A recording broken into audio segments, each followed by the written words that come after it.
Good evening. Did you know the Hey, government? everybody, if you will, please mute yourself out in the background.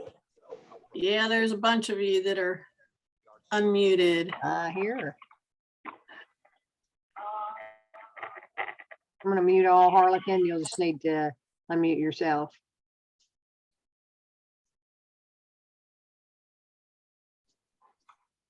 All right, we're ready to go. Okay. It looks like there's still a couple of people who are unmuted. Okay, I'll take care of those. If you'll get Okay. rolling. All right. Well, welcome everybody to our team Zoom. My name is Harlequin Murray, and I am your co-host today. For those of you who are new today, I'm going to go into a little bit of Ellen Winn's background. She is our senior team leader. And just to give you a feel for what she's all about, she grew up on a farm in Dallas, Georgia, with cows and chickens and horses and the whole 9 yards. But after she left there, she worked in the restaurant industry for over 25 years. And the last few years, she worked in corporate with upper management of Domino's Pizza. She was a training director and senior operations director for the state of Georgia. In 1997, she left Domino's and started her own brand of restaurants. And ever since then, she has been a business owner. But anyways, she was introduced to network marketing about 20 years ago, and she's built some massive teams and helped tens of thousands of people along the way. When I met her back in about 2005, she was a national training director for a network marketing company, and she was a partner in a huge training center here in Atlanta. But Ellen absolutely loves training and helping people. She is an area director with DAC in the DAC Comp Plan, and she's also a one-star executive in our residual pay plan with Longevity. And she is the leader of our team, which is one of the fastest growing and largest producing teams in DAC. So without further ado, Miss Ellen Winn. Woohoo! It's always exciting to be here. Thank you, Harlequin. I appreciate that. And I couldn't do these Zooms without you. For those of you that are here for the very first time, thanks for joining in. I didn't mute my phone. Let me do that. Here we go. Turn the ringer off.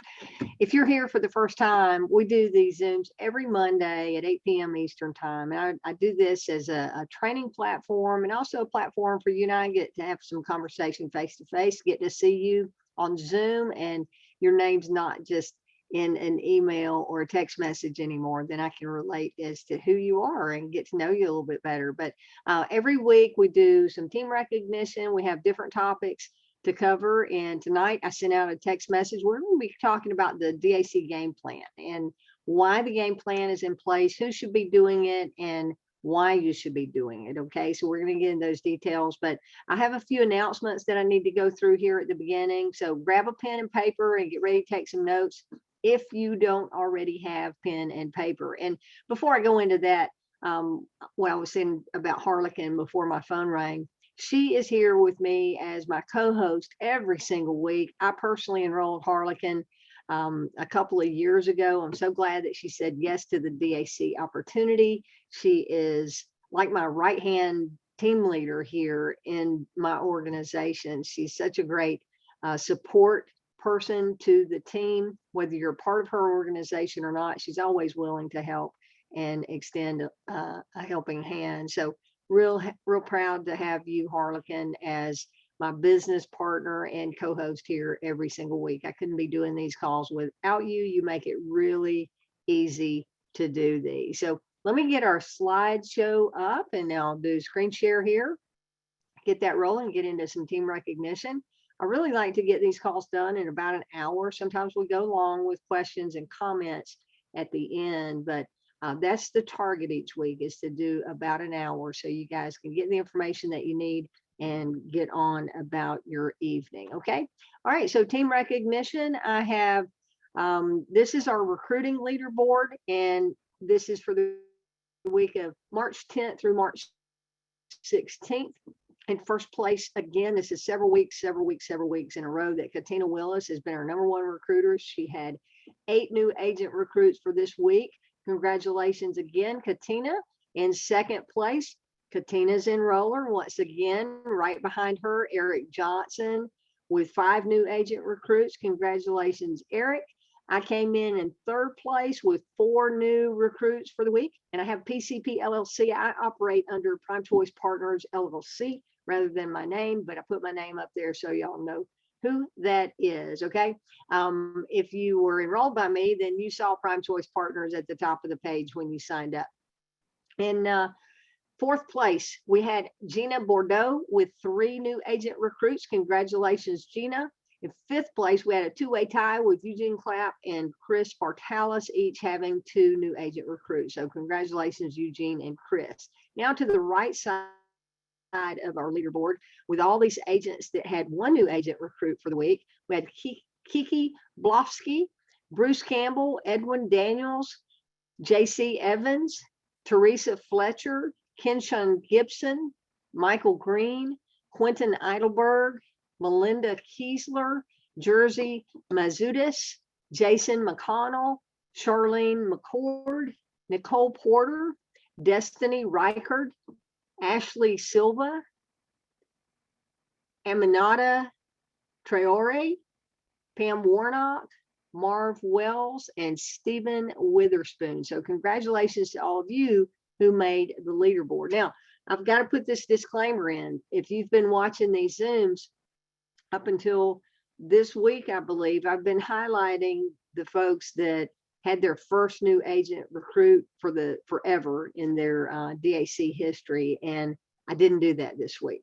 It's just become too much for me to keep up with, to track those new agents. So I won't be doing that anymore. But if this is your first time of recruiting a new agent, congratulations to you. And if your name's not on the leaderboard, but you've been having conversations with folks about the opportunity and about our services, congratulations to you too. It's just a matter of time before your name too will be showing up on our leaderboard. All right.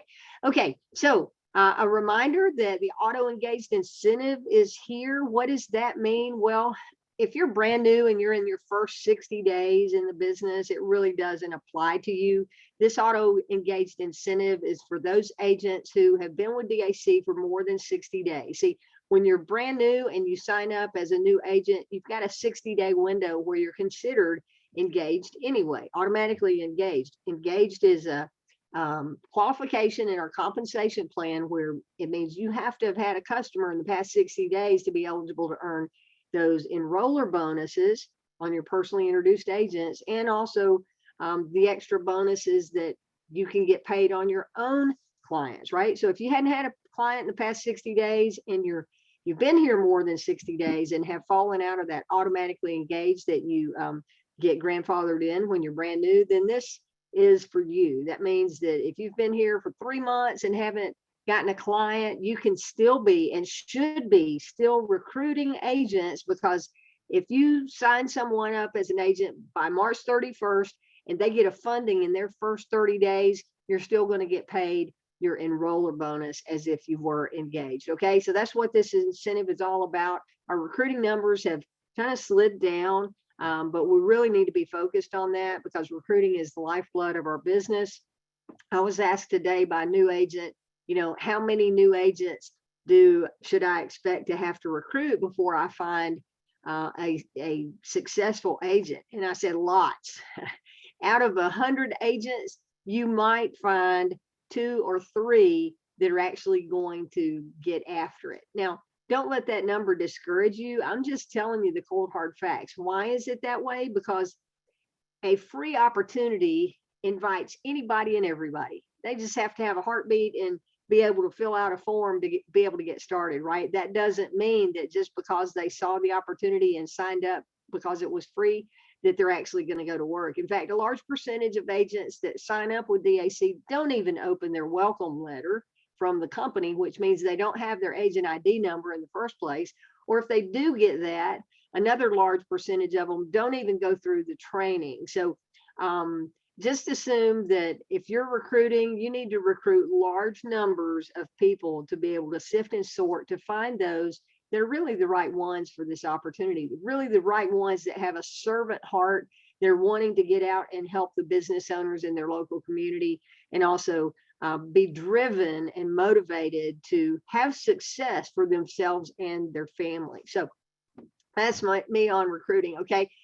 If you did not see last Friday's Agent of the Month interview, you need to go watch it. Shantae Roddy was amazing. The recording is available at dacyoutube.com. Her interview started about 10 or 12 minutes into that the Zoom. David said he's going to be clipping that and putting it up on the Agent Resource Center as one of the Agent of the Month replays. But Shantae, this is her third time being nominated as Agent of the Month or receiving the honors. I'm sure she's been nominated every single month, but third time as Agent of the Month. And just phenomenal interviews. She's just really good at what she does. She speaks from the heart, and you can tell she really has a passion for helping business owners. Okay. Another urgent update. Got to bring this to everybody's attention. This was announced last Friday. Bank Breezy minimum FICO score is now 550. Our website and everything that we've been training is saying from 450 on up. But because half of those that were in that 450 to 550 range are now in default, they have raised that minimum FICO score to 550 to be eligible to apply for Bank Breezy. So I had a few people hit me with questions after that was announced, and they're like, man, well, what do I tell these people that are in that 450 range that qualified before this was changed? Just really, honestly, all you can do is tell them, hey, I'm sorry, you don't meet our minimum requirements right now unless your FICO score is 550. I would suggest that you work on improving your credit score and come back to see us after you're at 550 and still meeting that minimum of 5,000 revenue. Now, speaking of 5,000 revenue, David made an announcement today. If you didn't watch today's leadership Zoom, you want to go back and watch that. It's available on DAC YouTube as well, where he talked about a product that is coming out here probably within the next 2 weeks, where we will be able to offer funding to anybody.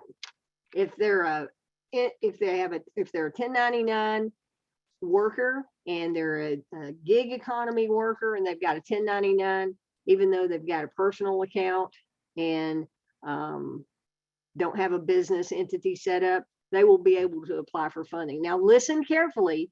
I'm saying that it's coming. It is not live now. So don't take this bit of information and start promoting it, because it is not live. I'm telling you this as part of training, that it is something that is coming.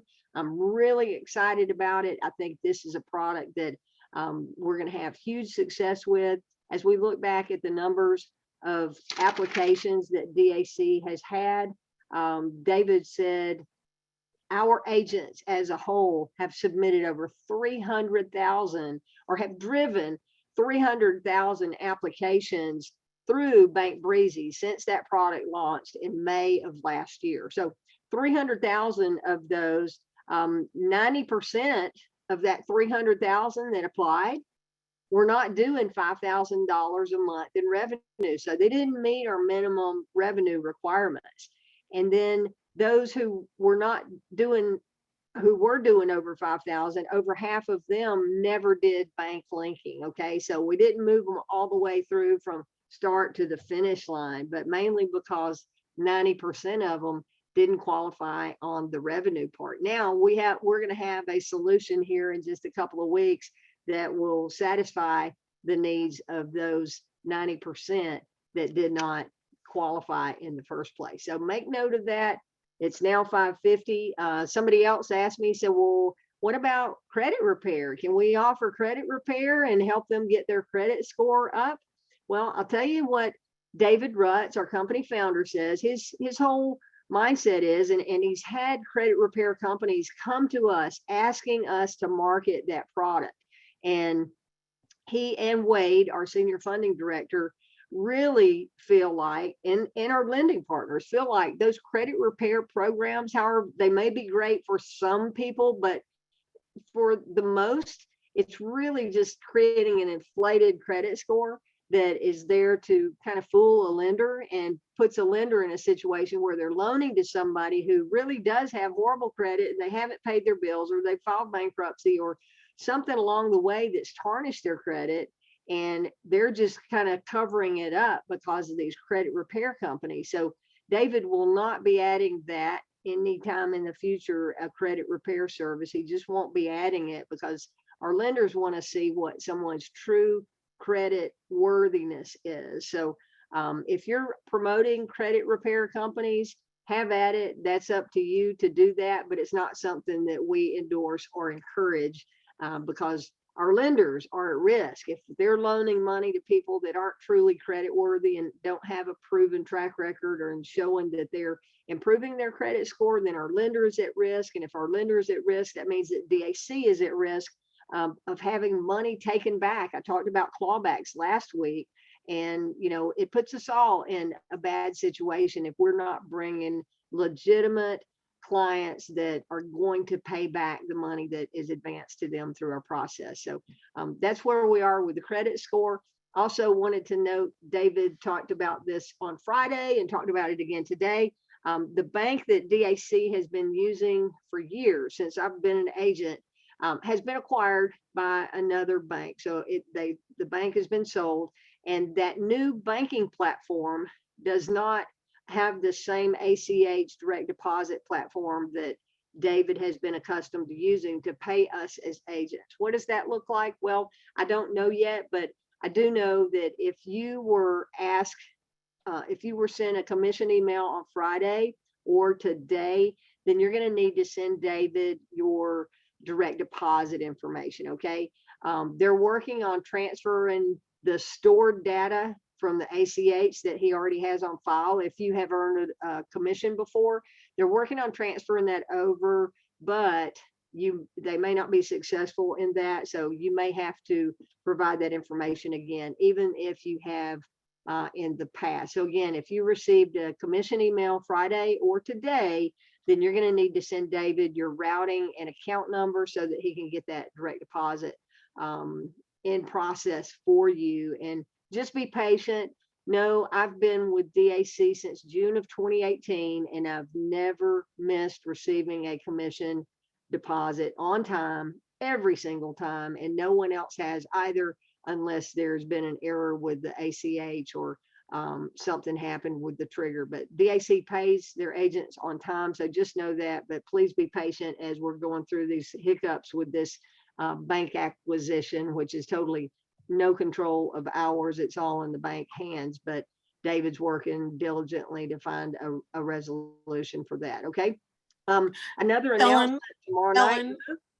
Ellen, if I can interrupt for 1 second, Okay. just to point something out.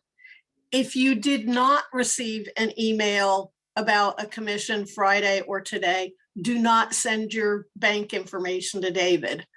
Only send it. Yeah. Do nothing. David doesn't want to get inundated.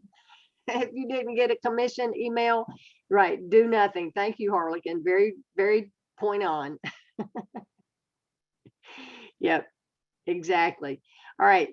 Tomorrow night, we've got a couple of announcements here. Tomorrow night, the 22nd at 8 p.m., we're going to be doing a live agent opportunity business overview. So invite your guests and have them come out and hear from the company founder firsthand, have an opportunity to ask him questions at the end of the presentation, and be ready to see our new presentation that includes our line of credit and maybe some other good stuff in that new presentation. All right. The next thing is at 9 p.m. tomorrow Eastern time, we're going to be doing healthcare training. Now, last week, Scott Fardulas, who is employed by our new healthcare partner here, he did a training on his website, and that's been posted in the DAC Facebook group, right? Tomorrow, the training is going to have Scott on there in addition to David Rutt. So they're going to be talking about the product itself, but then David's going to go into more detail and talk about the commission structure and how how we market it and how we get paid. So you want to make sure that you're on both of those. They're both going to be at daczoom.com. And as I said earlier with Shantae, the recording will be available on dacyoutube.com if you can't be there live tomorrow night. Just if I were you, I would go to dacyoutube.com and I would subscribe to that channel and also hit the notifications button so that when recordings are posted live, you'll get that announcement notification by text or through the channel itself to alert you that there's a new video there. If you don't see that alert, you can always go back, open up YouTube and click on the notification bell in the top right of the app, and it'll show you a list of what's been announced that you had subscribed to and have not seen yet. Okay, so that brings us to tonight's topic. And tonight I want to talk about the game plan. I'm getting a lot of agents that are wanting game plans done, which is a really, really good thing. But I need to kind of unwind some information for you guys so you know where you're supposed to turn to get a game plan done. Okay. As Harlequin introduced me, I'm your senior team leader. What does that mean? Well, I'm in the hierarchy of things. I've been here longer than anybody else in my organization. Right. I have over 6,000 agents who have signed up and have said yes to this free opportunity. Not all of them are active. As I went through the numbers earlier, you're going to have to sign up 100 agents to find a couple that are actually going to go through the process and go to work. So out of those 6,000 agents, I have quite a few that are active, or they're going through the training process, or occasionally they'll find a client and then they want to hit me with questions, which is what I'm here for. You know, I communicate with all of you guys when you join as a new team member. I send out my welcome text from my phone saying welcome to the team. Here's our team system. I send out my emails and my training emails and communication. And I do that as your team leader to make sure that everybody has someone to turn to, but I'm not your go-to source for anything and everything DAC. Okay. So first off, you should find who your enroller is when you get started as a new agent, because that person that enrolled you, the link that you signed up through, that person that enrolled you is financially incentivized to help you be successful, because whatever you make, they can earn a match up to 50% of what you make. They can earn up to 50% of what you make. Okay. So your enroller is really the person that you want to turn to for support. Okay. If you turn to your enroller and they're not actively working the business and they don't feel like they can support you, then find out who that next person up the line is to be able to turn to for support. Okay.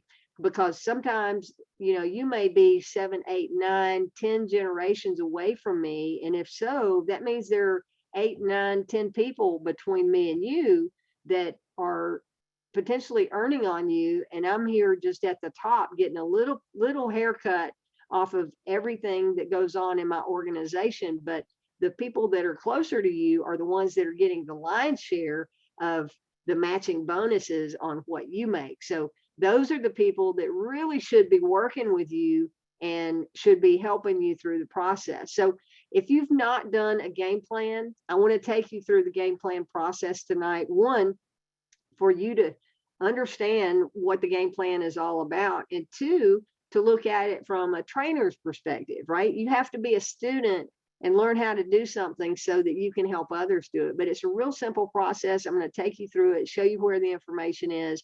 And if you ask me, the game plan is really a document that just helps you get to know that new business partner that you're going to be working with, and helps you understand who they are, what they're here for. I like to go with the acronym instead of FORM, which is on the game plan document. Actually, Harlequin, let's go ahead and pull that up. Let me see.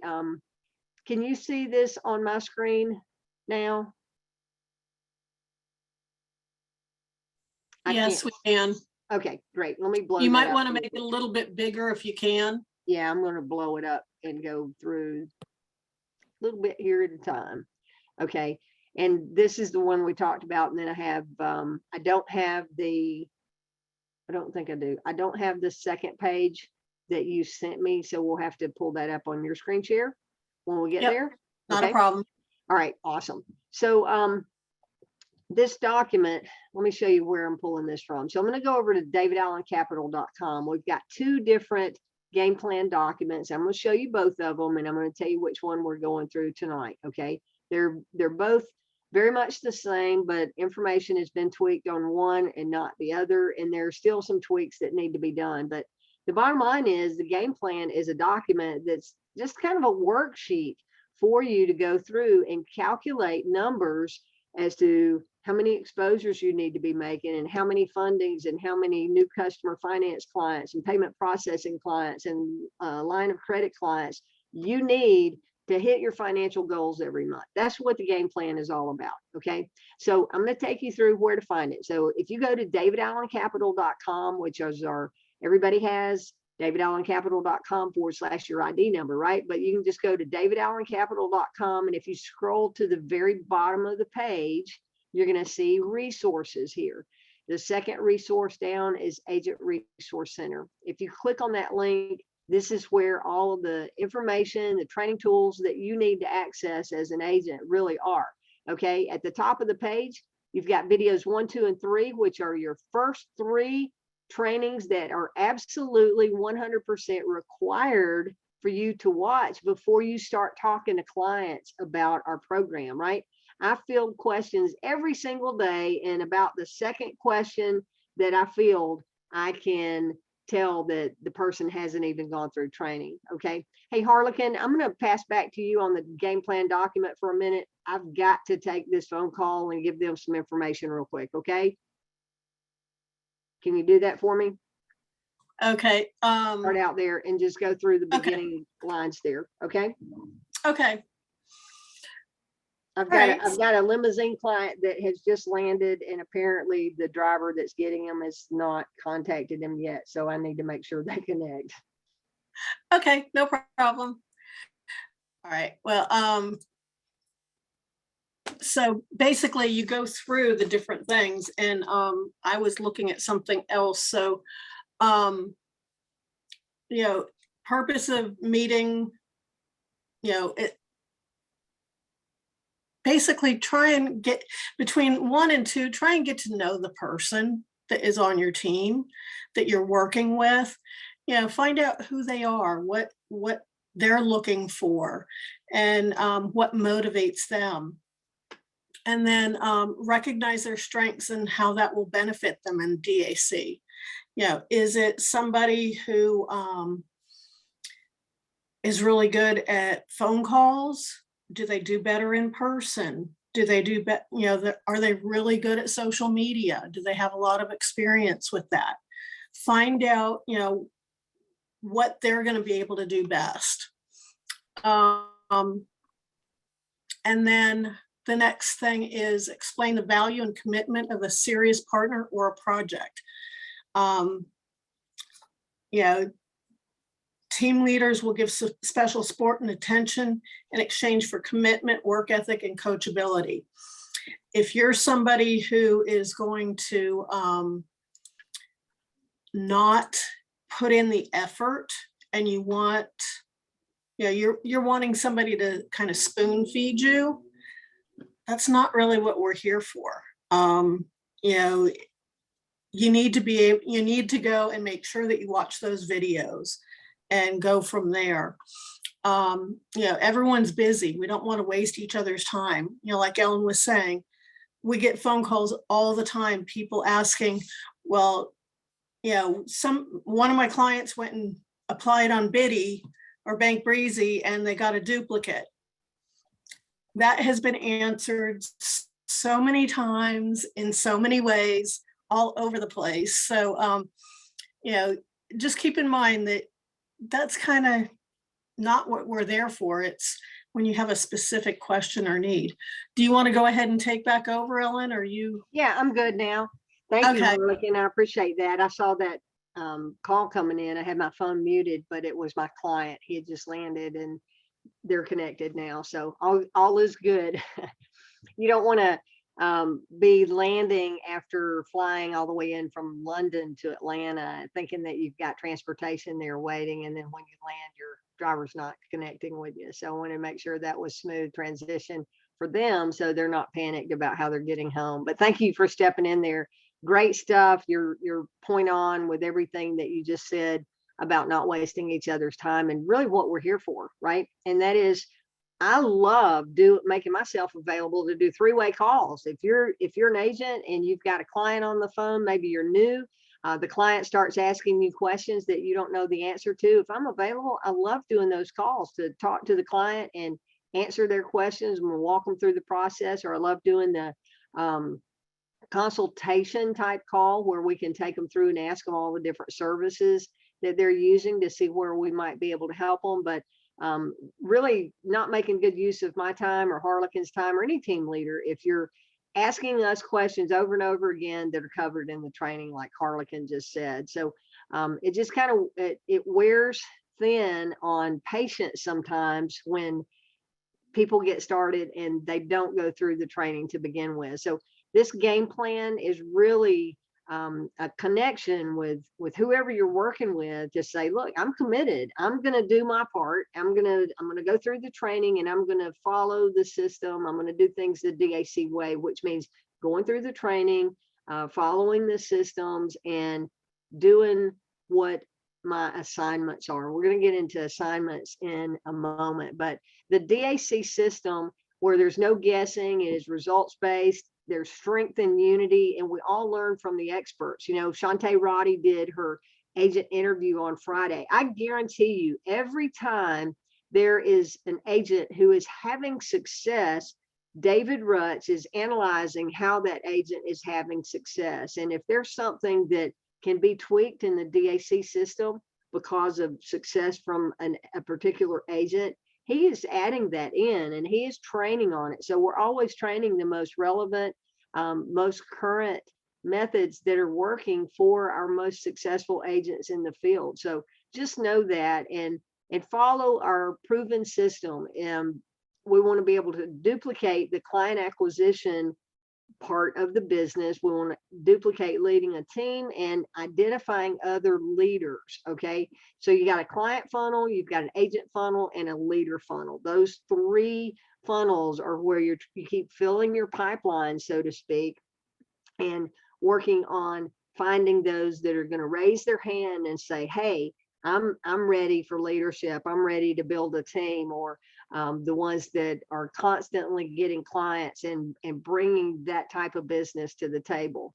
And then you want to go through the second part of our duplication system is duplicated leaders, creating other leaders, multiplication of revenue, and business ownership benefits. Right here, I'm on number 2. I want to share a story. For those of you that have been following me, I bought a house in December, actually closed on it in January, but got to move into an apartment in the property in January, and fully took ownership on it.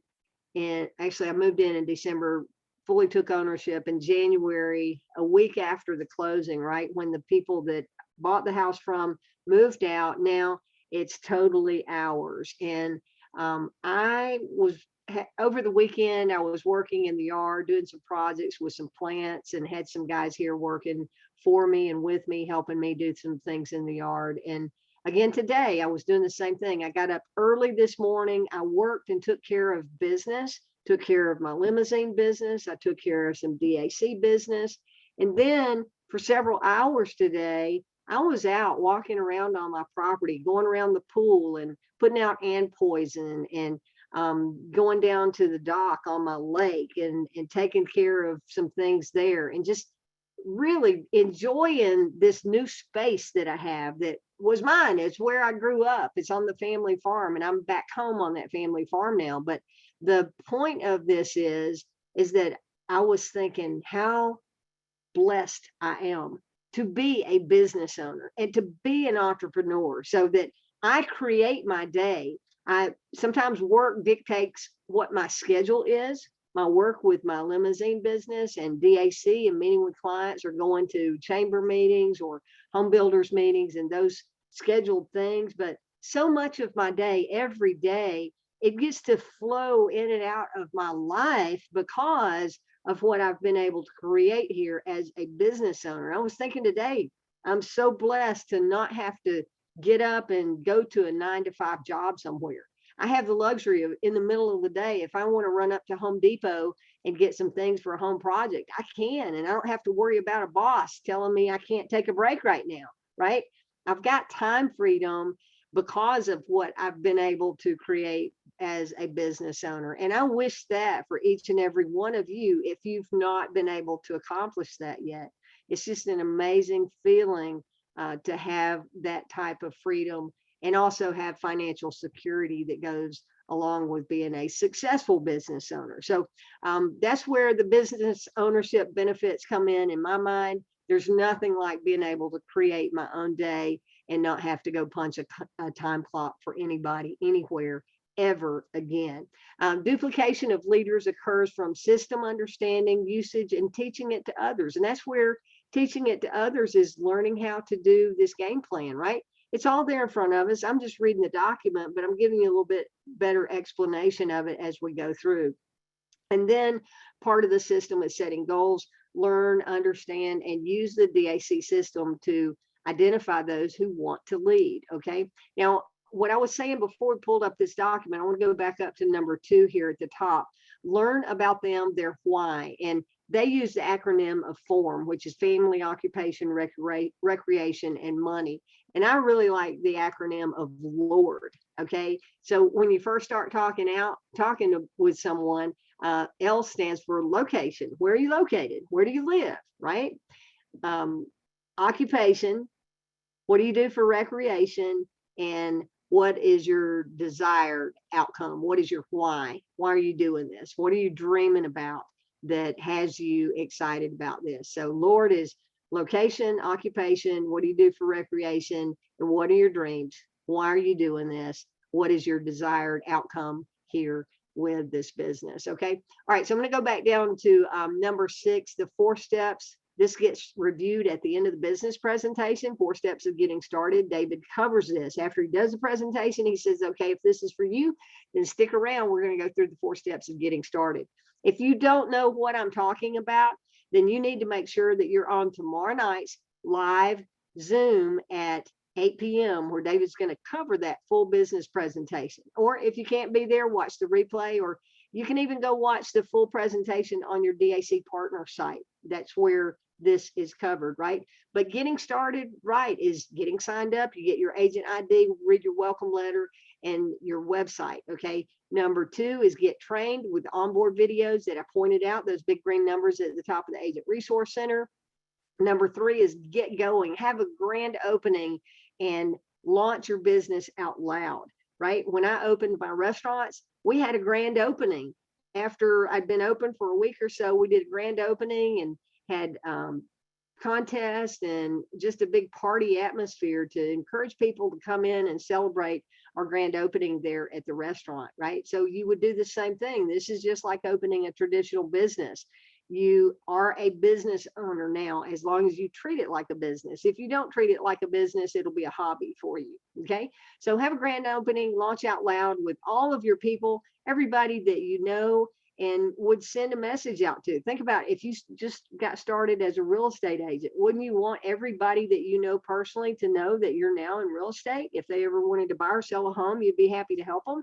Same thing with DAC. You need to let them know that you're now in business finance and services, and you can help business owners that are looking for money and can't get approved at the bank. You probably have a solution. Spread the word and ask people to send your information along if they hear a business owner that's struggling, right? And then number 4 is get positioned. What is that? Well, that's learning the comp plan and getting yourself amped up by getting a client and then staying amped up, because when you're amped, then you're going to get double commissions. Instead of 3%, you make 6%. Instead of 3%, you make 6.6% on your second client. Instead of 3%, you make 6.9% on your third client. And instead of 3%, you can make up to 7.8% without building a team, but just staying amped up in the compensation plan. Okay. And then in part of this, you want to think about how much you want to earn over the next 90 days, over the next year. And do you have interest in doing this part-time? You want to transition it into full-time income, or get started and make it a full-time income immediately? Because we have agents that are doing that. They're putting in time and effort, and they're turning it into a significant income very quickly. So those are the things that you want to discuss with a new team member that's going through the game plan with you. And then how much time is it that you're willing to invest? All right. It needs to be congruent with your income goal. So if you're wanting to make $10,000 a month, but you're only wanting to work 1 hour a week, yeah, that's not going to happen. And those two don't align, right? So we're going to go through the worksheet on the next page and make sure you understand that the time investment, the number of contacts that are necessary for you to hit that number of clients, for you to hit the income goals, got to match up. And are you needing immediate income? If so, our business funding is the main focus. It is really anyway, because that's our flagship product, but that's where you can get that weekly or daily pay and then weekly overrides on your team. Okay, so let's go over to the worksheet here. And these numbers are going to be a little bit different. There is also a workbook. I did not show you where this came from. I went through the Agent Resource Center. So here we are. You want to go down to miscellaneous team building tools, which is right above the calendar of events. Okay, I'll point that out while we're here, because I have many people that are saying, well, when is the Zoom? What time? Where is it? It's on the calendar of events in the Agent Resource Center. So if you'll look there, you'll see what the schedule is for all of our Zooms. Other than the Tuesday night that's coming up tomorrow, those are special Zooms that aren't on the calendar of events, okay? But under miscellaneous team building tools, number 4 is the game plan PDF. That's the document that we're going through. Also, there's another one in the Super Saturday workbook up here at the top of the page. Workbook is in blue. If you open that up, pages 39 and 40 have a very similar but a little bit different version of the game plan. Again, it's the same mindset. It's the same process. This worksheet hasn't been tweaked exactly. If you see one and it says get to Service Star, just disregard that. Service Star is a program that we had in place for our top producers before we launched Bank Breezy, where we went to a daily pay and enhanced commission plan. So just disregard anything about Service Star, because it doesn't apply any longer. That program was replaced with bigger and better pay for producers. All right, so the game plan worksheet.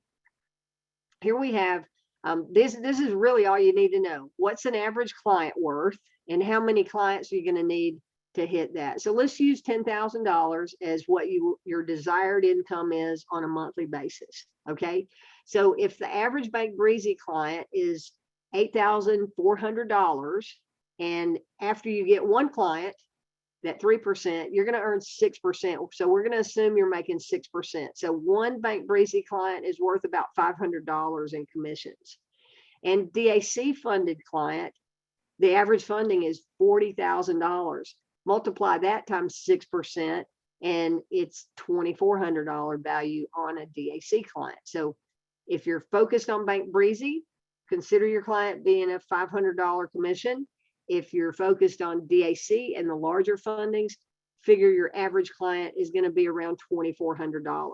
So if your desired weekly income is $10,000, you just want to take $10,000 and divide it by 500 if you're focused on Bank Breezy, and that's going to give you 10,000 divided by 500 is 20 clients necessary through Bank Breezy. What would that look like in a month's time? We'll figure there are 20 working days throughout the month and average banking day. So that would be getting yourself to where you're getting one client a day through Bank Breezy. And that is certainly achievable. We have many agents that are doing that. In fact, we have agents that are getting more than one client a day, those that are using social media as their primary outreach. Okay. If you're working towards those DAC clients, and how do you determine which one you're working on, right? How do you get more DAC clients than you do Bank Breezy clients? Well, you pick your target market and you focus on a niche that is more likely going to have that higher revenue type industry, right? If it's HVAC companies, roofing companies, window and door replacement, siding companies, where you've got contractors that are generating that type of revenue, then those are going to be perfect for you to market to. Our construction is one of the largest industries that we fund in the first place, right? So if you're working on DAC clients and you're looking at 10,000 and the average funding is 2,400, then you need a little over 4 clients a month to hit that $10,000 in monthly revenue. So that would break down to a client a day with Bank Breezy or a client a week with DAC funding. So I think if you're just focused on funding in general and being specific about the niche markets that you want to focus on, you're going to hit a combination of both. You're going to hit some Bank Breezy clients and you're going to hit some DAC funding clients. But I'll tell you this, the more conversations you have, the more opportunity you have to have those funded deals and close those. Okay. So the weekly income divided by 50 or 500 is 20,000 Bank Breezy. And I just gave you those numbers. Total funded clients times 2. All right. So we need 20 Bank Breezy clients. Okay. To get to 20 Bank Breezy clients, you're going to need at least 40 applications. That's what this line means. Total funded clients times 2. It means you need however many clients you're expecting that you need to hit your financial goal. You need to double it because you're going to need twice as many that are going to apply that actually meet the revenue requirements. Now you're going to have many that apply that don't actually meet the revenue requirements. But let's say that you have 2 businesses that meet revenue requirements that go all the way through the process. They sign the documents they request. Somewhere in there, 1 out of 2 is probably going to get declined because of something that was discovered in the final underwriting stages. So out of the 2 that met all the requirements, 1 of them only got funded because of the other getting declined. Or maybe both of them met the requirements, but one of them decided that they were going to decline the offer, the business owner themselves. So you need to double the number of packages to go in to get those. So that's it. You just walk it backwards. You walk it through whatever your number is and put the math to it and figure out how many exposures you need to have to get the clients in. So let's talk about exposures. Instead of just doubling the number of clients, how many people do you have to talk to? It's been said from early on that it took about 30 owner conversations to get a client package in, right? So 60 conversations with a business owner or 60 exposures to business owners is going to get you 2 packages in, and out of those 2 packages, 1 funding. So that's really what the game plan document is all about. It's just about taking that worksheet and being able to work it backwards. Now, Harlequin has another page that we had here because we've got funding. We do not have the line of credit in here. You can look at the compensation document and see the line of credit numbers. It's going to be 60% of, 30% of the funded amount is going to, or the actual advance amount, the draw amount that they take, 30% of that is what's going to be your funded amount that we get paid on. So you can work those numbers. And then Harlequin, can you share the page that you have on customer finance and payment processing? Sure. You'll have to take yours off of share. Okay. Screen share. Stop here. Thank you. Okay.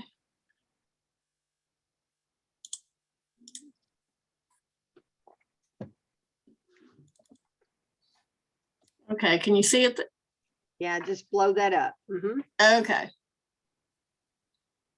Let's see.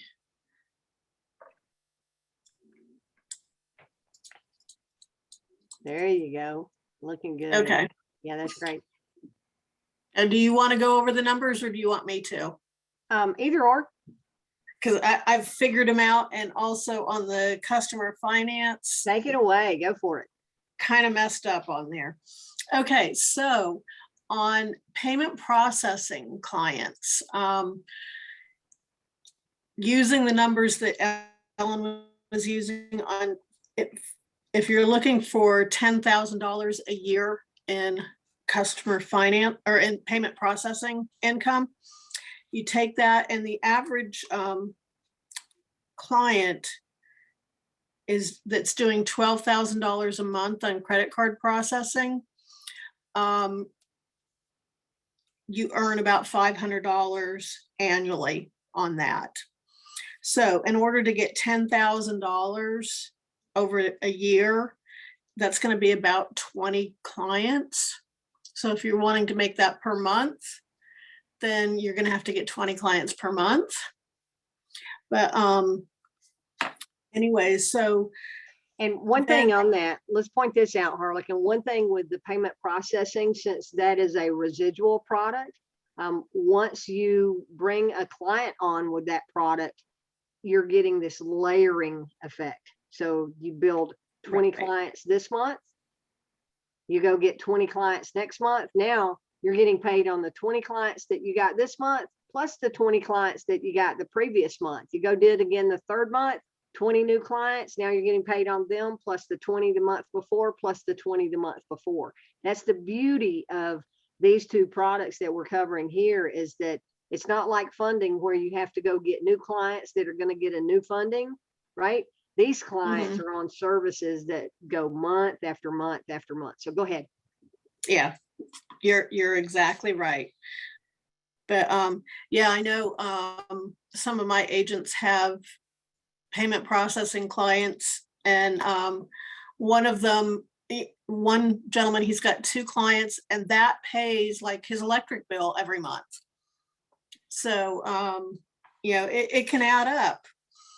Now on the customer finance, the way that they've got this written is a little bit messed up, because you know, it says desired yearly income, you know, and again, just using 10,000, you can add a 0 to it if you want. It's saying income divided by 3/4% equals the total customer finance per year, which is not exactly correct. I worked it out. If they do about $8,000 per month in customer financing, then you're going to earn about $700 on that. Plus, a lot of them have a $50, or you know, they have a monthly payment that they have on there, and you can get $25 per month yourself on that. So that's another $300. So each client that's doing about $8,000 a month in customer financing, you're going to earn about $1,000 per year. So with that, you can go ahead and say, okay, well, how much money do I want to make? How many thousands do I want to make? Do I want to make 10,000? I need 10 clients. Do I want to make 100,000? I need 100 clients. So anyways, so that is what you would need to do on those.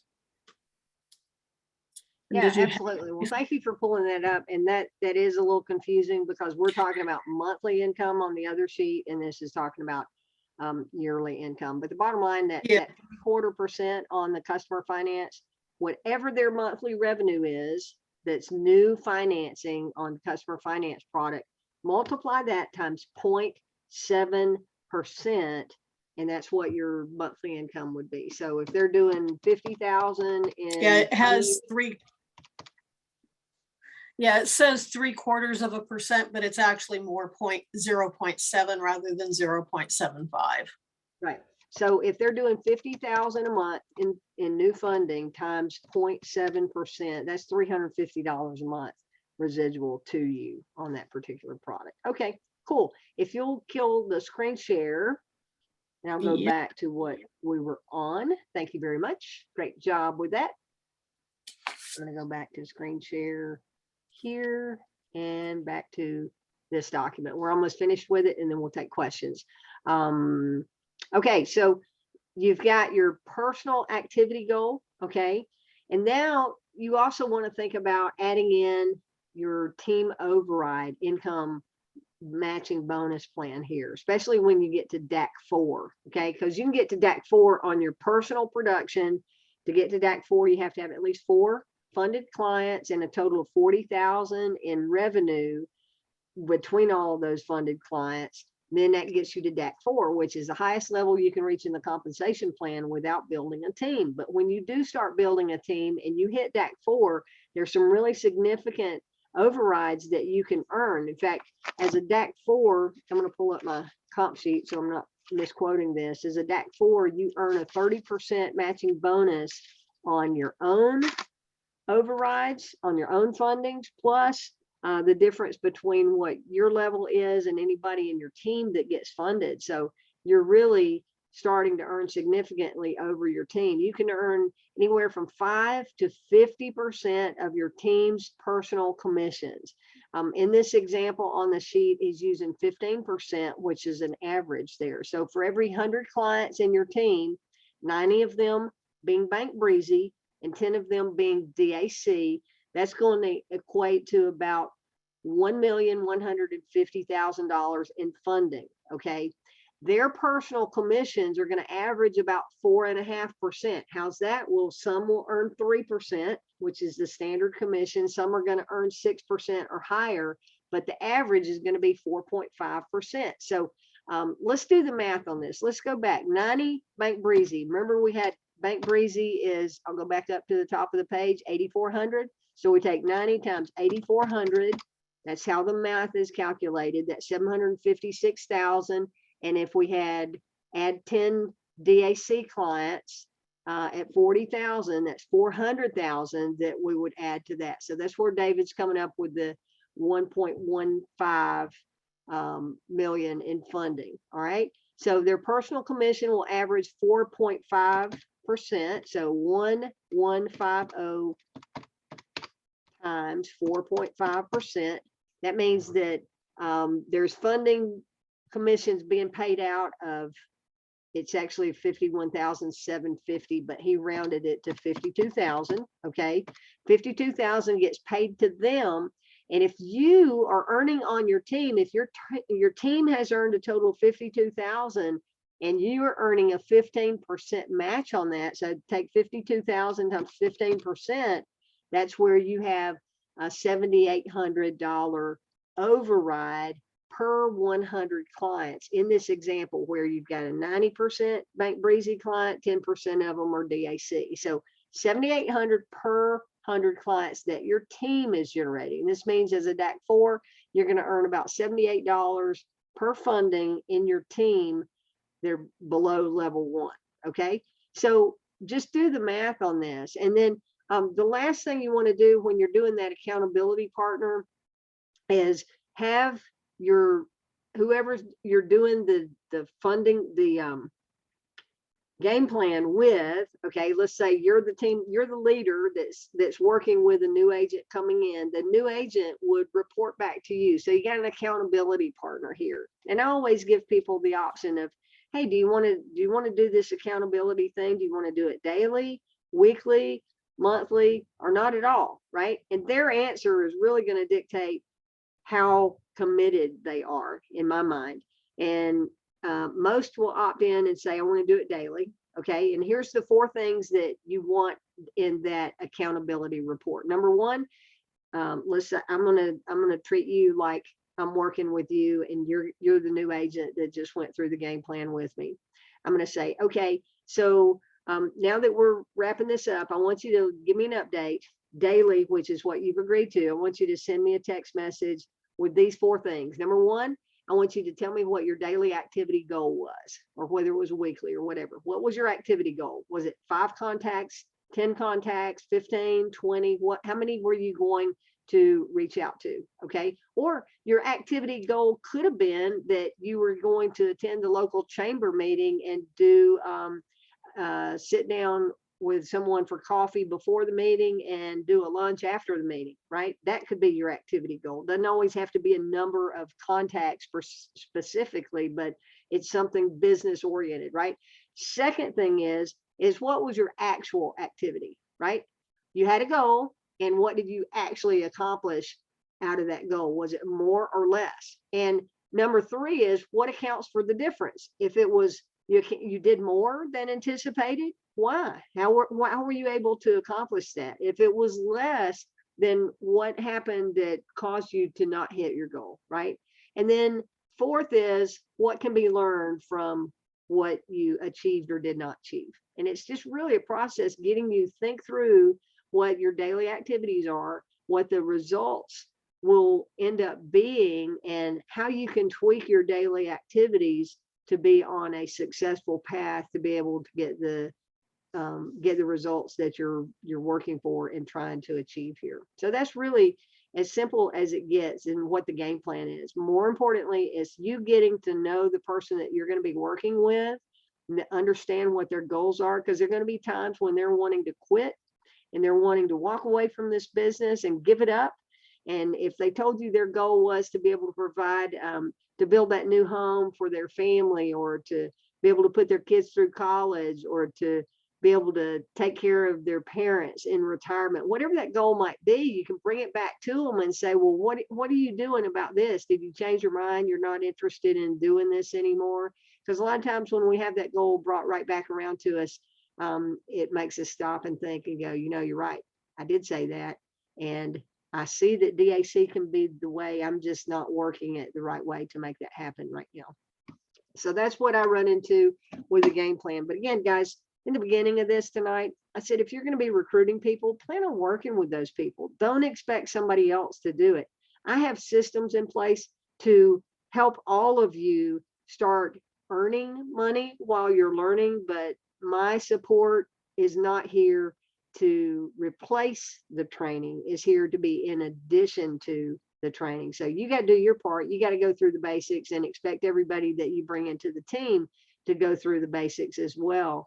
And we'll have a fine-tuned machine that it will be a massive client getting machine, and also massive income earning machine from all of you that are going out there getting clients. So at this time, I want to open up and see if we have some questions or anything in the chat that needs to be addressed. If you have a question, all you need to do is go to reactions on your screen, and there, click on that, and there'll be a raise hand option there. I see James Doswell, you've got your hand up. I'm going to ask you to unmute. How are you doing tonight, James? Hey, hello everybody. I'm great. Good. Harlequin, do you want to address those questions first before because I just got a comment. Do you want to do that first or what? No, go ahead. Okay. All right. Yeah, hello everybody. Thank you very much for allowing me to speak for a second. Ellen, when you're talking to that driver, did you ask him which part of the training video he missed that said if you can't be on time, be early?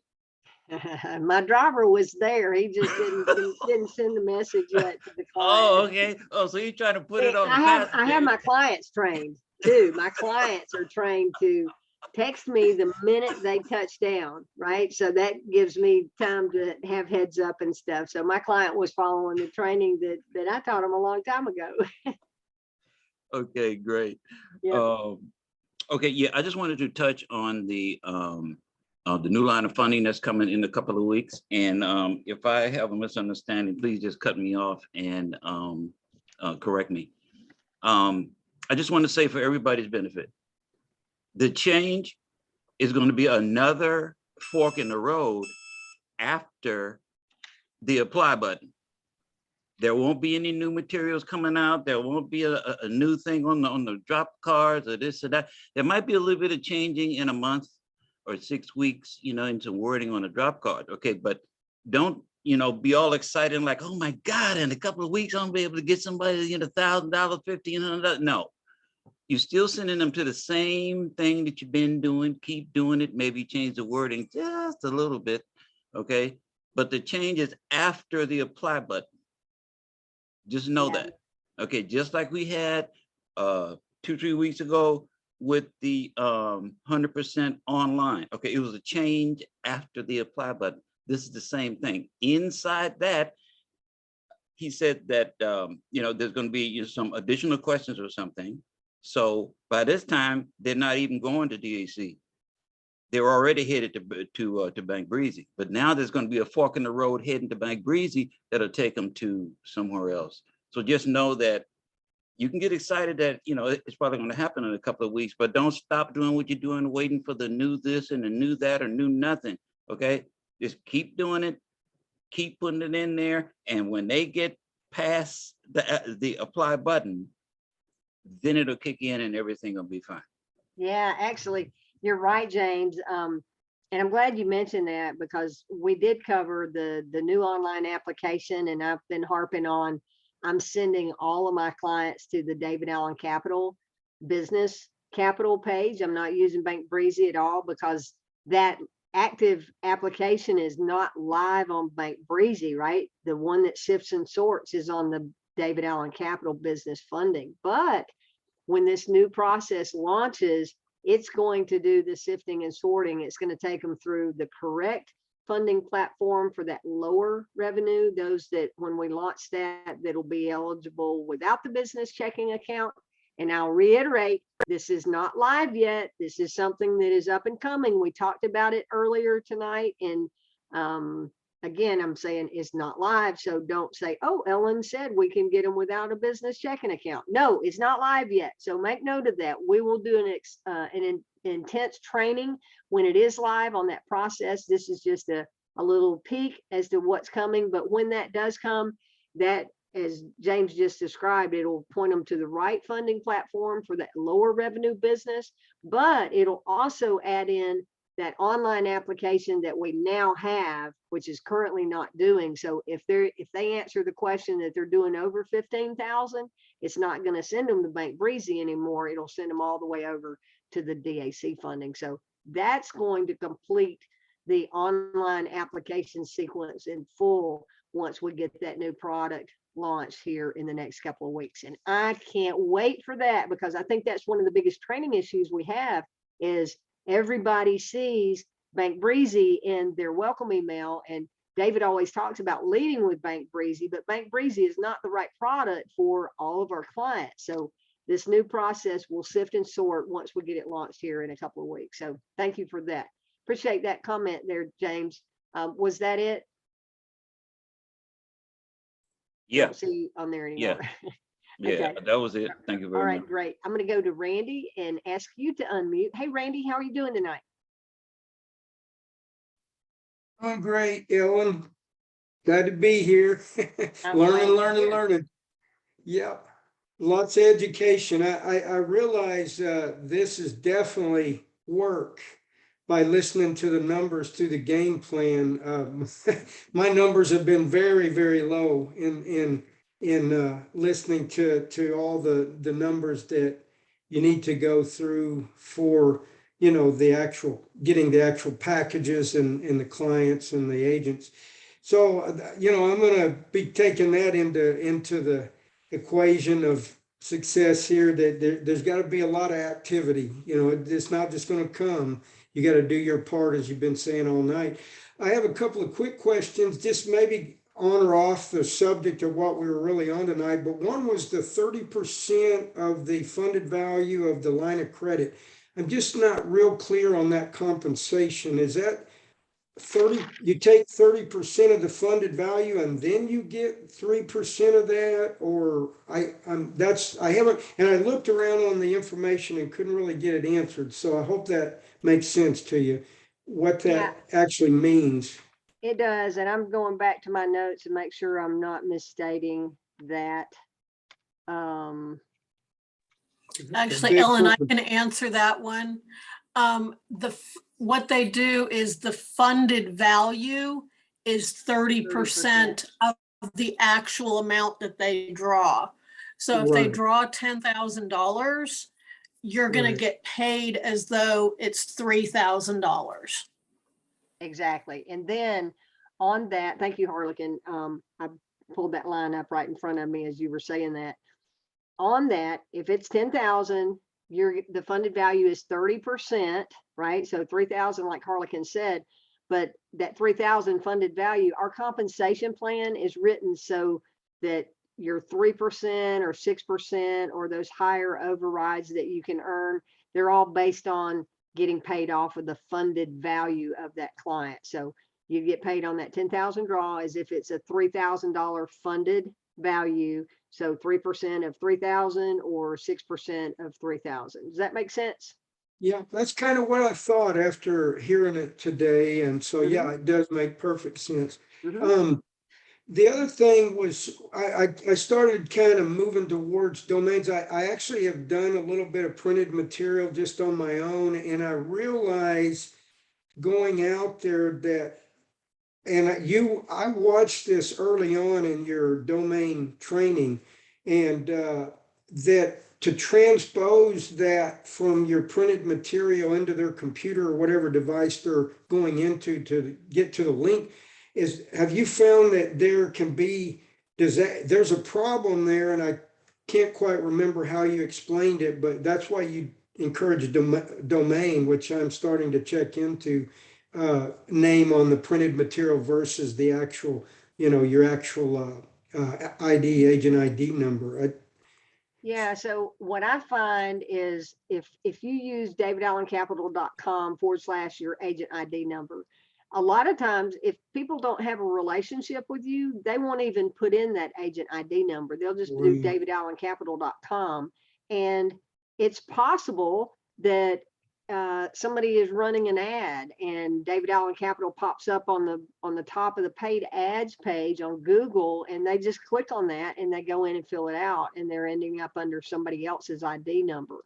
Or if they actually go and type in davidallencapital.com and go to the company site, it won't allow them to come in as a customer without entering an agent ID number and name of the agent. So when they do that, if they do that manually, Randy, then you're not going to receive the automated updates from David Allen Capital. Automated updates that trigger that, congratulations, someone just submitted application for DAC funding, or all those status updates that you don't get those unless they actually click on your link. If they have to manually enter your agent ID and name, that does not trigger those automated updates. You'll still get credit if they have to manually enter it, but you won't get those automated updates. So it really creates a problem in the system. So yeah, domain names are 100% the way to go on printed material. I wouldn't even consider that longer URL,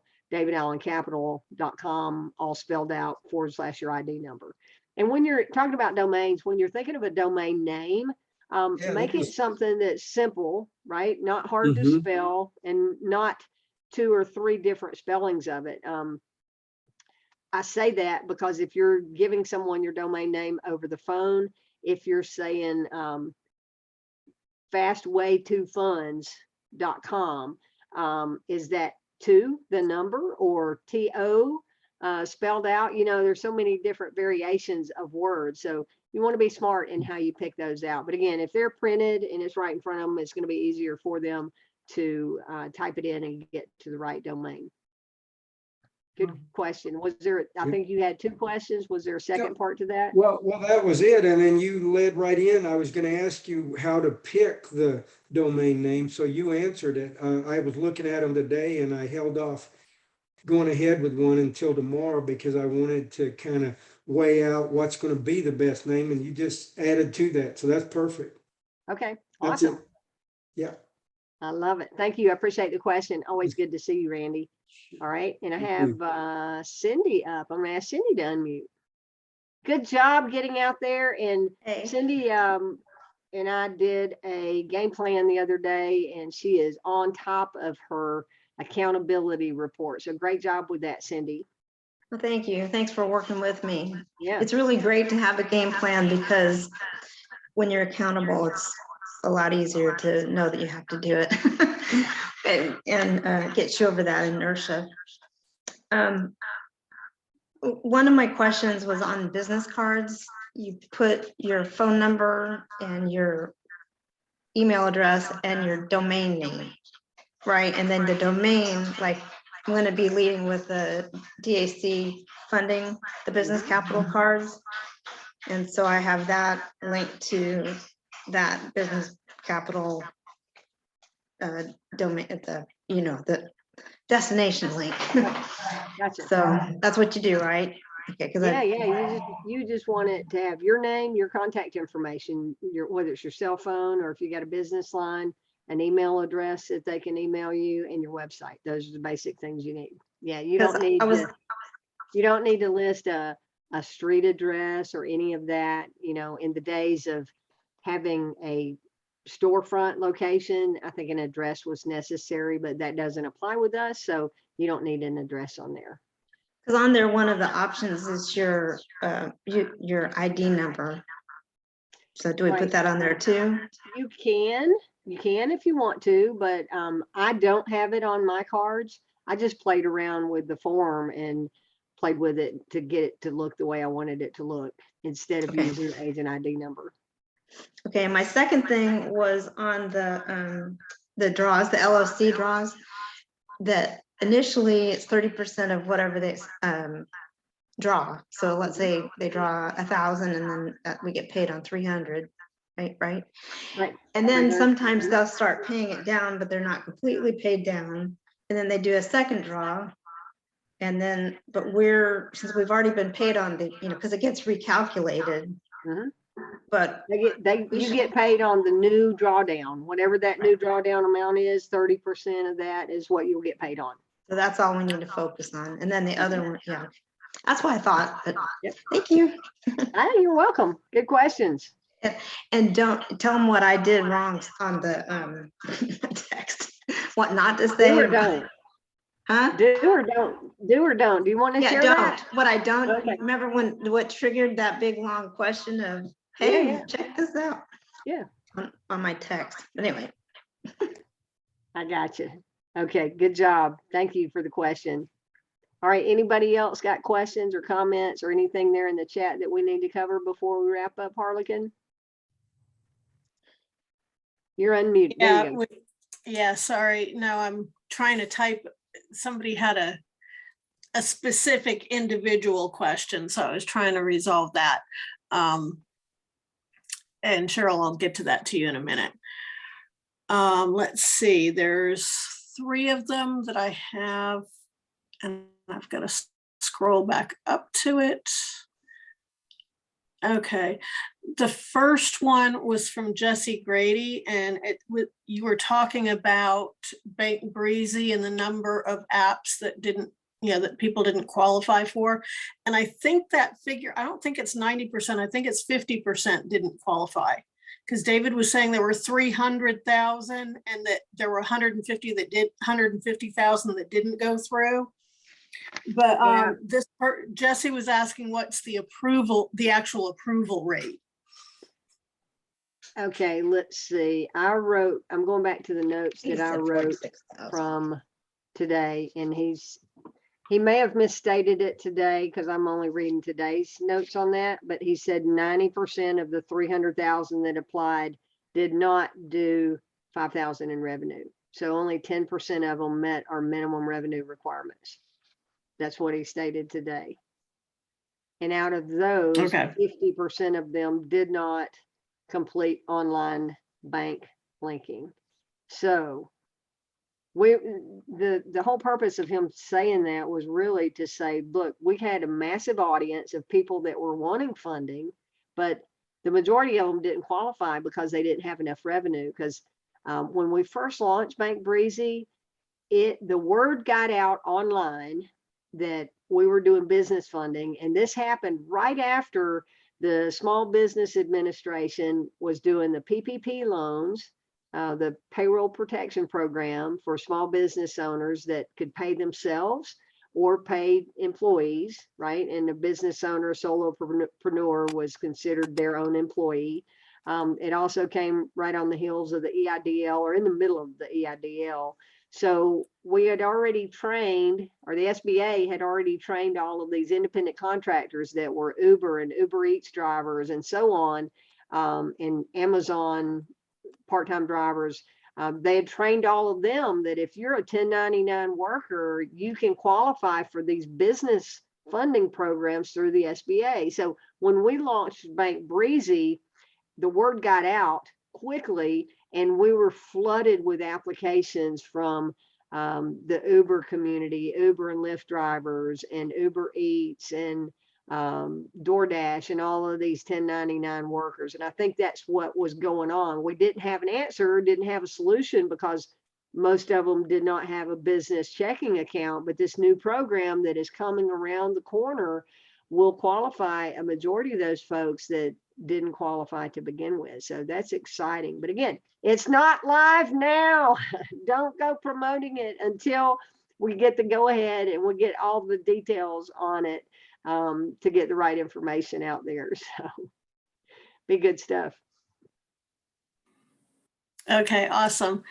Then the next question is, a couple of different people were asking this. They were wanting to know, how do we find out who our enroller is and who is between the enroller and either yourself or myself or whoever the upline team leader is? Yeah, great question. So if you log into your back office, which if in your welcome email, it sends you a link to your back office, which is the longevity back office. When you log in there with your agent ID number and your password, it'll show you who your enroller is. If you click on, I know if you look at genealogy and see yourself, you'll see who your enroller is.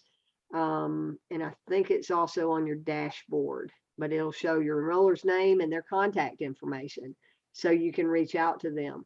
It would also be, if you noticed whose name was at the top of the website when you signed up, that's your enroller, whoever's website you signed up on. If you don't know who those people are in between, you can email me and I can tell you who those people are, or you can send an email to support@davidallencapital.com. I really try to keep the questions that we can answer internally as a team. I'd rather you guys reach out here than our customer support team, because they're trying to make sure all of the things are working for our clients and everything. But they're there if you've got website issues, or they can also track you back through to that leadership organization that is above. So I want to go back, I guess, on that question to reiterate and restate what I said earlier, that I'm not everybody's person to go to as that person to do the game plan, but I certainly can be if you don't have someone between your enroller and me that is active in the business. By all means, I'm here to support you. I don't want you to be in the business and not have an active person to work with. So don't mistake what I said earlier about anything I might have said about being that enroller, because that's what I'm here for, is to help you. But I want you to work with the people that are closest to you in the compensation plan, if they're active and if they're the right person to be your support team. Yeah. And also, isn't your enroller's name also on your welcome email? I think it is. But it's been so long since we've gotten our welcome emails, we forget. I know, I don't recall. But, okay, well, then the next question I have is from Anita. It says, why do we refer to our program as funding and not a loan? Yeah, because it's not a loan. We have, out of all the lenders we use, a couple of them do actual loans, right? What is considered a loan, but in most cases, to do loans and to be a loan broker, you have to have a license, especially in California. California is where this really originated, that we started changing our terminology, because you cannot market loans in California unless you are licensed to market loans in California. So therefore, we use the term funding and advances and working capital, which will not get you in trouble with the regulatory requirements of California. And it's more of an accurate description of what we actually do. Our funding is an advance in most cases. As I said, sometimes it may be a loan. Some of our lenders do actual loans. And if they're doing a loan in California, then we're only dealing with lenders that are actually licensed in California. But funding and working capital keeps you clear of any regulatory compromise there. That's why. Awesome. And I think that's all of that. There's one other question that I'll answer, because it's just it's something that you've already covered. And somebody had an issue with, one of their agents had an issue where they had the, you know, that it's been flagged for being a fraudulent account. Mhm. But that's something that is covered on the quick reference sheet, I believe. Yeah, and I received a text with that screenshot earlier. So since you brought that up and since I got that, I've got the screenshot and it comes back with a warning sign. I don't know if you can see that in the light or not. It's No, probably too glaring. bright. Yep, it's glaring, but it's just a big red circle with an exclamation point. It says, sorry, we cannot complete your application. Your IP address has been flagged for recent abuse. Okay, real quick, a lot of new people on here. If you haven't gotten to that in the training, the number one source that I see causing this is if the applicant is on a virtual private network, a VPN. Okay, I have a VPN that I use when I'm traveling, and when I'm not on my home network, I log in through the VPN because it protects my data when I'm online. And if I'm on a public network, people can't see it using that virtual private network. So it allows me to log in and I can show that I'm coming in from Europe or wherever across the globe. So those VPNs are not showing the true identity of an IP address, and that'll flag that every single time. The second reason is it's probably on a public network that someone on that network has abused their privileges of accessing the internet, and that's why that IP address has been flagged. So just get them to go to a different IP address, or if they're on a VPN, tell them to log out of the VPN and go through their real ID network there so that it won't be flagged. Yeah, That'll get around it. she was actually doing it through her cell phone. Mhm. So she might have been at like a Starbucks or something like that, trying to access a public Wi-Fi system. So if you Yep. turn off the Wi-Fi and just use your data, it may go through better. Yep, absolutely. Awesome. And I see James has his hand up again. James, I'm going to ask you to unmute. Yeah, real quick. Okay, can you hear me? Can hear you, yeah. Okay, excellent. Yeah, on the approval rate. Okay. A lot of what happens with this type of business is if the numbers are big enough, a person will get one thing going through there because they're going to make a certain amount of money, so they will wait. When we get to the new edition that we have, okay, if you haven't understood volume before, you gotta understand volume now, because the numbers are going to be smaller. Our commission percentage is going to be the same, okay? But if the average in there is $1,000 to $1,500 and you're at 3%, you can understand what your numbers are, or if you're at 6%, you can understand what your numbers are. But the thing is this: if you haven't decided in your own mind now that I'm just going to put them in there, put them in there, put them in there, put them in there, now's the time. Because when that comes out, you're going to have volume, because all of these people are not going to qualify either.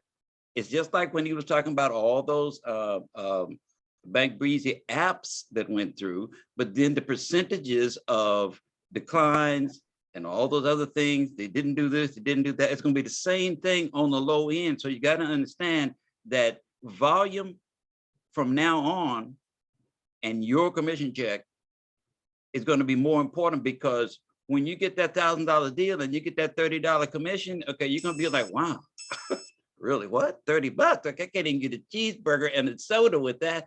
Okay, so you have to understand the numbers. Okay, And you certainly can't get a tank of gas with that. Oh no, you definitely no, you need 200 to you need 200 to fill your car up. Okay, but all I'm saying is the volume is going to become more important than ever before, the smaller the numbers get, and that everybody is not going to qualify, and it's going to be the same thing. This many came in, this many got approved, this many got declined. So just know that. That's all. Yeah, and that's a good point. You're right, but let me share with everyone what happened when we launched Bank Breezy, where we went from having that average client that was 40 or 50,000 with David Allen Capital. We launched the Bank Breezy that would help that business owner down to 5,000 in revenue. Our numbers went through the roof on applications. Yes, 90% of them didn't meet the qualifications, but the 10% that did drove our number of actual fundings through the roof. So therefore, we started having record months just in general revenue created through our lending program. And that's going to be what happens here with this too. Yes, it will be less in the funded amount, and it'll be less dollar-wise per commission to the agents, but because it's going to be a more broadly accepted or a broader acceptance of applications than what we have, the numbers will multiply many times over.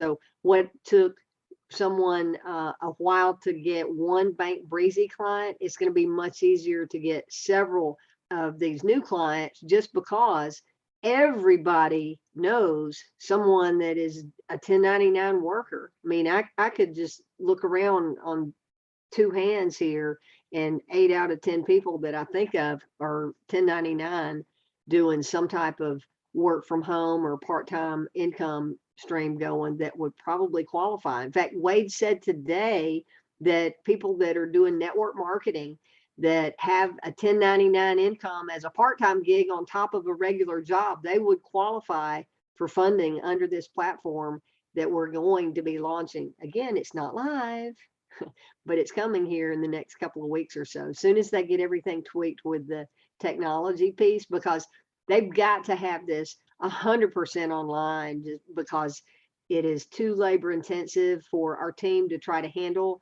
all of that documents. The new process is going to be no manual touch whatsoever. It'll be an instant offer, an instant answer, and instant funding. But that online process is necessary to be able to manage the numbers that will be coming in and to keep that flowing through. While we're talking about that, it won't be a daily pay on that new product, and more to come on that, but it'll more likely be a weekly payout on that. But again, that'll come out in training when we get there. But I'm just really, really excited about the number of people that we're going to be able to impact. And then also that you're going to have that ripple effect where the people that are getting funding and hearing about it are going to be telling other people that they know that are in that same 1099 niche, and those other drivers that they know, and the other workers that they know with Amazon or DoorDash or whoever. They're just going to be talking amongst each other and really spreading the word on our behalf, and hopefully sharing your link, because yours is the one that got out there in the first place, and they'll be going, call this guy. He knows how to get this, or here's his link. Here's the link he sent me, and they'll be sharing it. So it'll be a ripple effect in a big, big way. So yes, you want to communicate, because if you're keeping this all to yourself and nobody knows that you have one of those links that could help them get funded, guess what? They're not going to be going through your link. They'll be going through someone else's. So you got to get out of the closet and don't be a secret agent. You got to go out and launch out loud. All right, I see Mark's got your hand up. Hey Mark, how you doing tonight? Are you? Good, good. You are such an inspiration. You and Harlequin are incredible, as well as the rest of the team. I put out my first couple of drop cards yesterday, so it was a start for me. I know, like I just started, just back in January, but just been watching the videos and getting the information, just kind of really pouring it in. And I don't know how many times I've watched those 3 videos, but I just really want to become well versed before I go out there, because I don't really want to trip over myself. But I still know there's going to be plenty of mistakes and part of the learning process. But one of the questions I've been asked by a couple of people that I did approach, that it was kind of cool because I approached someone, but someone kind of asked them a question through another person. I was wondering, do we have something in the works, or do you ever foresee in the future we might do something where David Allen Capital might do something in the in the network of starting capital for business? Right now, that's not in the works because that's really a personal loan. But Right. this new platform where we're going to be helping gig workers, they can have their I'm sorry, social what'd you, I security think I number. heard that term. What'd you call them? Gig? Gig workers, yeah. What is a gig worker there? Yeah, a gig worker, you know, part-time gigs like with Oh, Uber or Uber Eats. Yeah, that's a okay. gig. Yeah, Yeah, part-time yeah. gig, I get it. Yep. So all of these gig workers and Right. they will be able to get funded working through their social security number and a personal account. They just have to be able to show that they're 1099 income as a solo or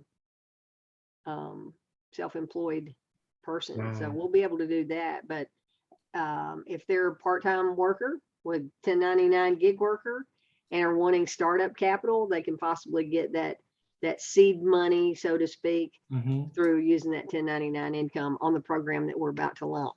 Wow, that's gonna be incredible. Oh yeah, it's going to be huge. It's And going to be what huge. was the max on that?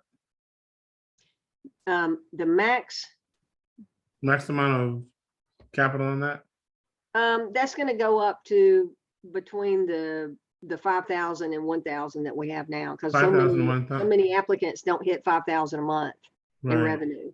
Or if they do, if they're, another problem is that they're hitting over 5,000 and they may be at 10 or 15,000, but they're not operating through a business checking account. They're operating through Right. their social security number, right? Right. Or a So personal therefore they account. don't qualify for Bank Breezy right now, Mhm. but with this new program that's coming, they will. So Okay. All right. really excited about that. So thank you for your kind words there, Mark. And your comment about going out and putting out drop cards, that's great. Don't worry about stepping on your own words, because that's really the best way for you to learn. When you say something and you go, you can hear that in your head going, why did I say that? Or why didn't I say that? The more times you have those conversations where you're correcting yourself in your head, the better you get and the faster you're going to get good. Because once you've spoken it, Mhm. you're not going to be repeating that same mistake again, most likely, because you caught yourself Right. on it. So just keep going. And, you know, most of the time, the people that you're talking to don't know whether you're right or wrong. They've never Mhm. heard of David Allen Capital and they don't know what you know. So you're the expert, even if you're not really good at delivering the message. You are the expert and they're the novice in this Right. 100%. All right. Well, thank you, Ellen. And I look forward to I have to return an email to you about having a personal one-on-one with you. So Okay. I look Yeah, forward to let's do that. that. Okay. I was going to quote something that Shantae said that you brought to mind in your question there. And I think I turned one page too many because I've got pages and pages of notes from Shantae Well, Roddy. Can I say something while you're Yeah, looking for sure. that? Well, one, I want to congratulate Mark on going out and talking to people, because that's how you're going to learn, is going out and actually talking to people, because you can role play, but until you actually get those questions coming to you, you're never going to really remember or learn how to answer them. Right. But I just wanted to give a shout out. I had 2 people on my team that last week got their first ever funding. Oh, wow. One of them lives in Portugal.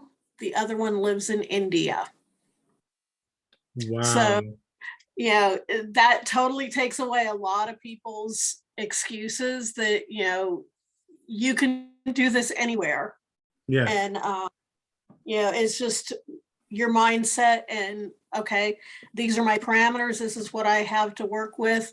Let me work with what I have to work with. Yep, Right. absolutely. I found my quote here. Thank you, Harlequin. Yep. The notes that I made on what Shantae had said, she was talking about confidence and belief. And she said, why would a business owner believe in you if you don't believe in yourself and what you're saying, right? So Right. you gotta have that belief level in how you come across. So that's where you rehearse. You can do that role playing, but I recommend that you just get in front of your mirror and pitch yourself on what your opening intro is to the business owner. Pitch yourself over and over in front of the mirror or talk to your pet or whatever. But the more those words start rolling over your tongue and your lips, the easier it becomes to just quickly have that response ready for that business owner, and practice, practice, practice. So great job getting out there, Mark.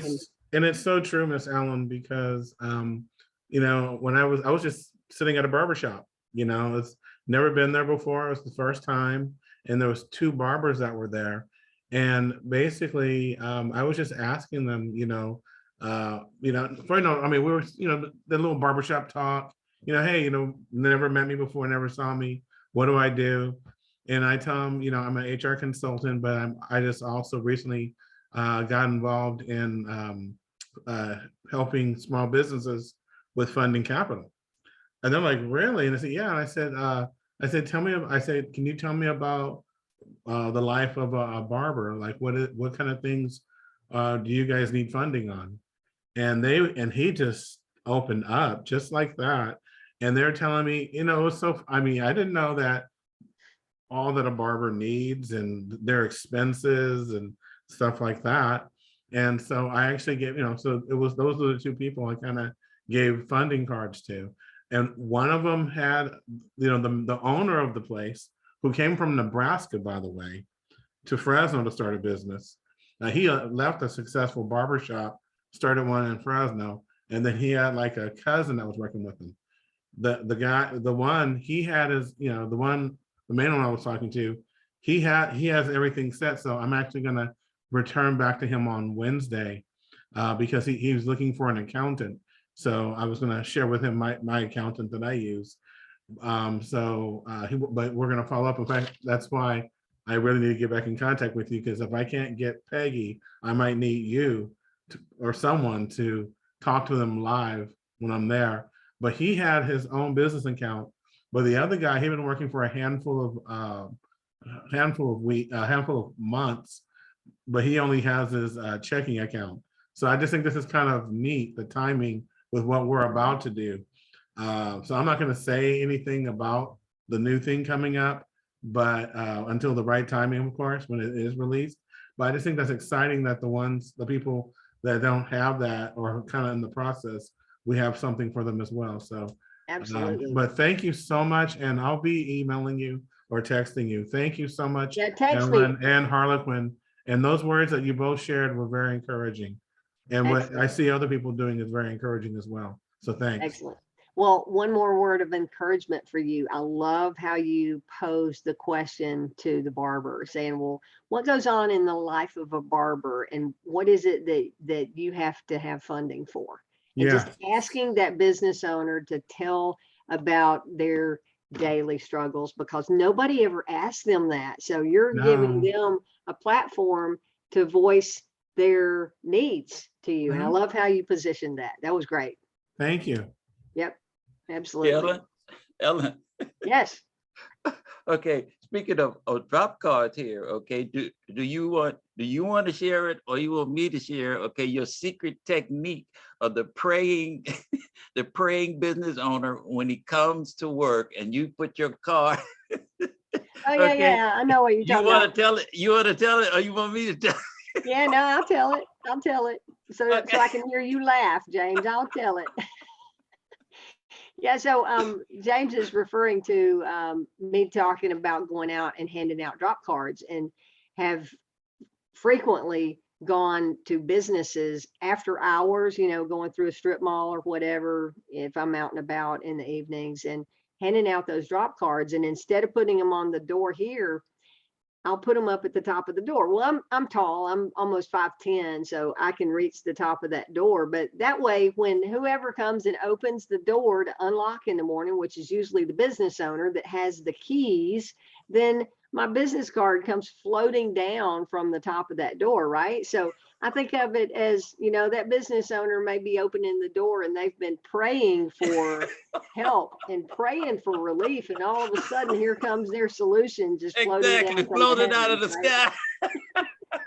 Yeah, and I didn't look at it that way until James brought that to my attention after I shared that story. But yeah, you're right. That was exactly, Mark.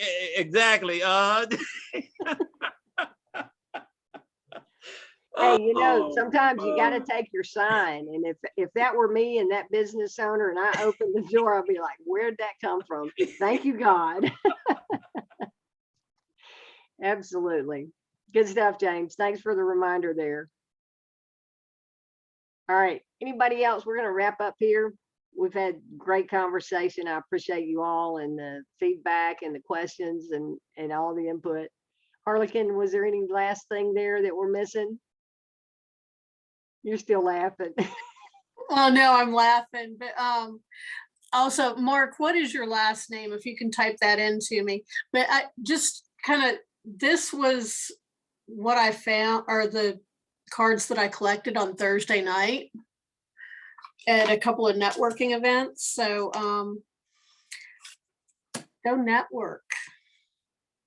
I tell you, every day, guys, every day that I talk to Harlequin, she's got something bigger in her pipeline, right? Well, And and this bag here is full of cards. I went to the Atlanta Home Show and talked to the vendors. So there's a lot of events that are coming out there, people. Yeah, There so- is so much out there. yeah, that's great. So I'm glad you mentioned that, Harlequin. So guys, look around in your local community and look at what's happening in your community. If there is a festival going on, who's there? Business owners with food trucks, right? Or a business expo like Harlequin just went to. Who is there? Business owners have paid to be at that event. Now, you don't want to go to a food truck and try to hit that business owner up during peak times, right? But throughout the day, there are going to be times where their line isn't backed up 50 feet with people waiting. So you want to go to some of these events that probably are free for you to get into, but go prepared with drop cards and think, okay, who's paying to be here? Who are these vendors? These are business owners, and this is my prime target market, right? And go in and just do, Harlequin, share with them what you shared with me today on how you presented yourself, because you were there as a guest at a home show. You're not interested in the home show, right? So tell them what you said, because I thought that was brilliant, your intro to each of these vendors that you stopped by to speak with. Yeah, well, in my particular instance, I live in an apartment, so I'm not looking for a new roof. And besides that, they just put one on here 3 months ago. I'm not looking for an electrician. So they were asking me, oh, well, what are you looking for? And I went and I said, well, my friend just bought a house, which Ellen did. So I was using her as an excuse. So it doesn't have to be you looking for something for your home. Or even if you have a home and you don't want them calling you, harassing you about it, you can just go ahead and say, oh, well, I've got a friend who I'm looking for them. They had to work today. But in my case, I'm a member of the Greater Atlanta Home Builders Association. So what I did was I said, hey, I work with a lot of builders. I'm, with the Home Builders Association. And, have you heard of it? Are you a member? But I work with them because I provide funding for those type businesses. So, I also provide, payment processing, customer financing, things like that. And I've actually already gotten a phone call from somebody that I met Thursday wanting health insurance. That's going to be a huge thing, because at my networking events, so many people were like, oh, I can get real health insurance. And this particular couple, for a husband and wife, they're in their 40s. Their premium was going to be, I think it was 300, somewhere around 300, maybe 400 for the two of them. And I know when I went to go to the healthcare marketplace, it was going to be $600-700 a month for just me. And it was going to have a deductible. So a lot of people are looking for things right now. And, it's just a matter of talking to them, getting to know. You use the intro of, hey, I'm not I'm not a homeowner, but I have a friend who just bought a house. I'm kind of looking out for some ideas, but really I'm here as a member of the Greater Atlanta Home Builders Association. Have you heard of them? Are you a member? So kind of bringing it back to that. So guys, if you're listening, look at your community and figure out what it is that you're a part of and how you could make that introduction that doesn't make it feel or sound like you're just there to pitch them on something. Harlequin made it clear that I work with them because we work with a lot of builders and we help them with funding. So help is a really big word to get your foot in the door. We help them with funding, or help business owners like you, or we help business owners in the food truck industry get funding to grow and expand their business. If you ever have an opportunity or interested in lines of credit, we have a real easy application process, or if you know someone who is. So, just get your pitch down and get out there. The only conversation that's not going to get you through the door at some point is the conversation that you don't have. So don't be a secret agent. All right, guys, we've gone really long tonight, but I've really enjoyed it. It's been a great call. Appreciate all of your input. Cherry, I see you've got your hand up. Right as you took it down. Go ahead. Oh, just one quick question. Is the only co-op healthcare still available for businesses, or is that gone? Yeah, no, it is. That is Okay. still available. And then we have a new one that we'll be covering tomorrow night at 9 p.m. Okay. on the Zoom. So yeah, we've got both. So Okay. that's great. Yep. And it's Thank you. actually an insurance product that we can market without being licensed agents. Yeah. So I Okay. look forward to being on that training tomorrow night. So Yeah, thanks thank for your you. comment. Sure. Okay. All right, guys. Y'all have a blessed evening. We'll see you tomorrow night on the Zoom starting at 8 o'clock business opportunity presentation, followed by 9 o'clock training on the new healthcare launch and the compensation plan that goes with it. All right. Thank you all for your attention. Appreciate you all. Have a good night.